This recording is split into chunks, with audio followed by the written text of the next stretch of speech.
क्या मुझे एमबीए करना चाहिए? ये क्वेश्चन आई थिंक काफ़ी लोगों के लाइफ में रहा होगा, इंक्लूडिंग माय ओन। मैं खुद इस क्वेश्चन से गुजरा हूँ काफ़ी साल पहले, एंड मैंने खुद एक कुछ डिसीजन लिया था जिसने मेरी आगे की जर्नी काफ़ी इम्पैक्ट की। एमबीए में कैसा है कि आपको ये ध्यान रखना है सबसे पहले कि आपका आरओआई क्या है।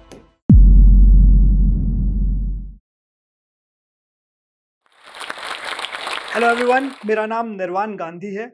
मैं फाउंडर हूँ एप्लीकेंट एक्स का, जो एक एडमिशन्स कंसल्टिंग फर्म है।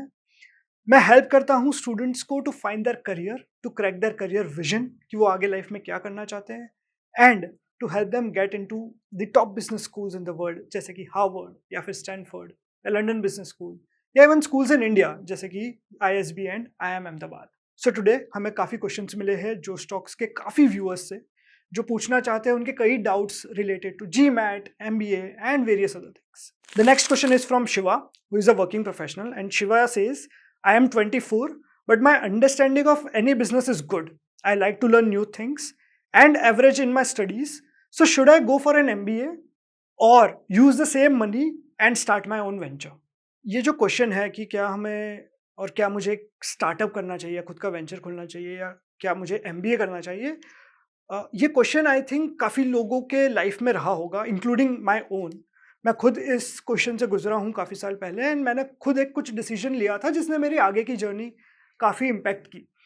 लेकिन मैं मेरी जर्नी के बारे में आखिरी में आऊँगा। मुझे पहले आपको ये बताना है कि ऐसी क्या फैक्टर्स है, ऐसी क्या चीज़ें हैं जो आपको ध्यान में रखना है when you are looking at कि मुझे एक स्टार्टअप बनाना है या MBA बनाना है।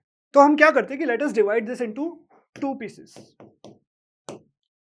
ठीक है, group A is our startup, जिसमें हम स्टार्टअप की बात करेंगे, उससे रिलेटेड उसमें क्या चीज़ें होनी चाहिए, क्या आपको करना चाहिए, क्या आपको ध्यान में रखना चाहिए, वो बात करते हैं। And group 2 is our MBA, कि अगर हमें MBA करना है तो उसमें आपकी ट्रेजेक्ट्री कैसी हो सकती है, आपको क्या आगे बेनिफिट्स मिल सकते हैं या नुकसान हो सकता है, वगैरह वगैरह चीज़ें हम उसमें ये डिस्कस करेंगे। तो let me start with this. अगर हम स्टार्टअप की बात करते हैं, मुझे ऐसा लगता है जो बहुत ही क्रिटिकल है समझना किसी को भी, is to figure out something that I call as startup readiness.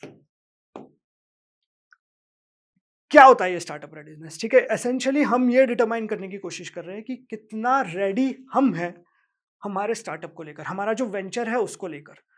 इसमें काफ़ी सारी चीज़ें होती है जो आपको ध्यान में रखनी है, जैसे कि फाइनेंशियल रेडीनेस, ठीक है, आपके करियर गोल्स, ठीक है, जो आपके रहेंगे, क्या वो आपके अलाइंड है इसके साथ या नहीं है। इसके अलावा आपकी खुद की स्किल सेट रेडीनेस, ये सारे फैक्टर्स डिटरमाइन करेंगे कि are you ready for your own startup और नॉट। ठीक है, if I go very briefly, I will go into each of these factors ताकि आपको समझ आए कि आपको क्या करना है। एसेंशियली अगर आप फाइनेंशियल रेडीनेस की बात कर रहे हो तो आप ये समझिए कि अगर आप कोई वेंचर चालू कर रहे हो तो there is a very high probability कि स्टार्टिंग में आपका नुकसान होगा, यू विल लूज मनी, या even if you are not losing money, कुछ टाइम लग सकता है आपको एक सब्सटेंशियल रेवेन्यू या इनकम जनरेट करने के लिए। तो क्या आप फाइनेंशियली रेडी हो उस चीज़ के लिए? क्या आपके पास वो बैकअप है? क्या आपके पास वो पैसे हैं जिससे आप ये चीज़ इजीली कर सकते हो? सेकंड चीज़ है करियर गोल्स।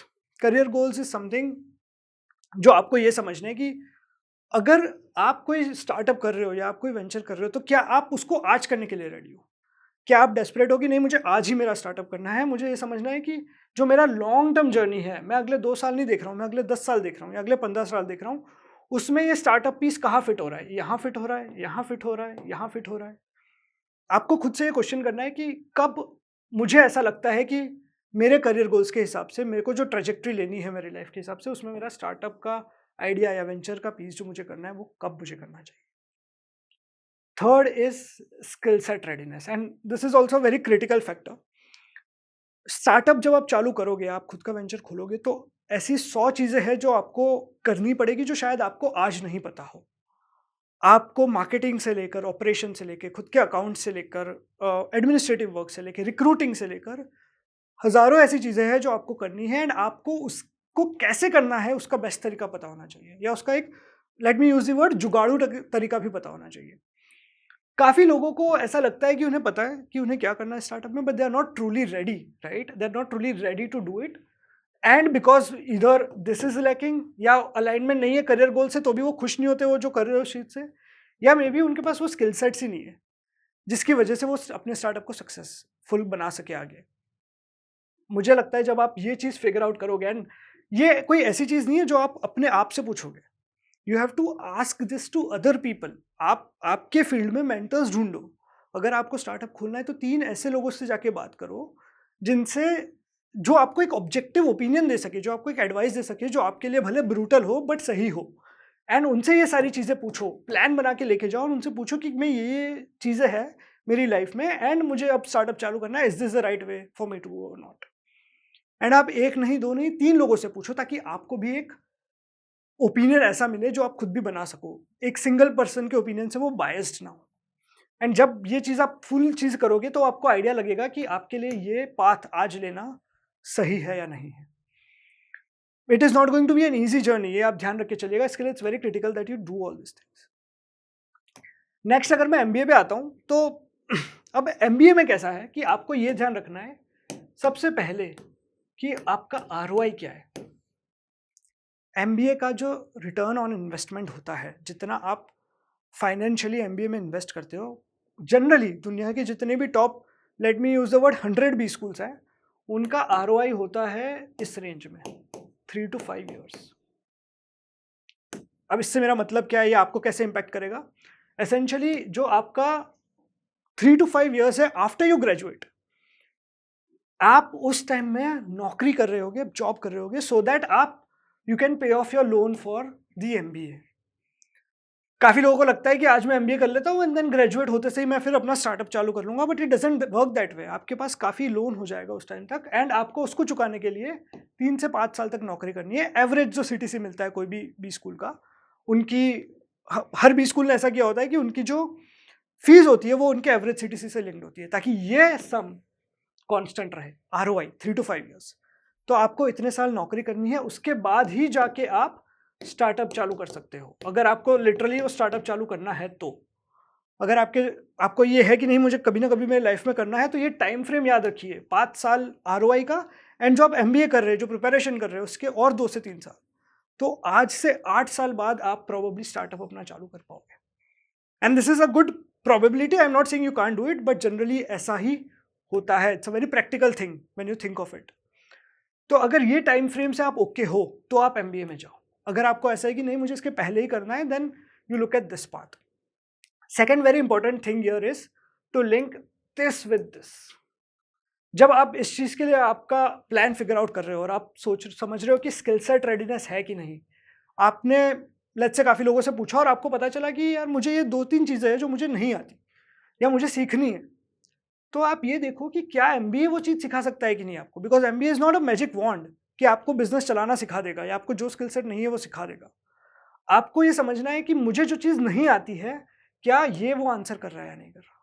अगर ये कर रहा है तो आप एमबीए में जाओ, अदरवाइज आप एमबीए मत करो। आप कोई और तरीका ढूंढो आपकी स्किल सेट को फुलफिल करने का। मे बी आप ऑनलाइन कोशिश करो, मे बी आप उस इंडस्ट्री में जाके काम करो, जो भी स्किल सेट है जहाँ पे आप वीक हो। But MBA is not an answer to all your problems और to all solution to all your problems. तो ये ध्यान रखो कि हमेशा इस चीज़ को इसके साथ लिंक करना है और एक आरओआई वाला फैक्टर ध्यान रख के चलना है। इसमें जो लास्ट चीज़ है जो मैं स्टार्टअप वर्सेस एमबीए की डिबेट में बोलना चाहता हूँ, वो ये है कि जो एमबीए का पाथ है ना, वो बहुत एक स्ट्रक्चर्ड लर्निंग देगा आपको।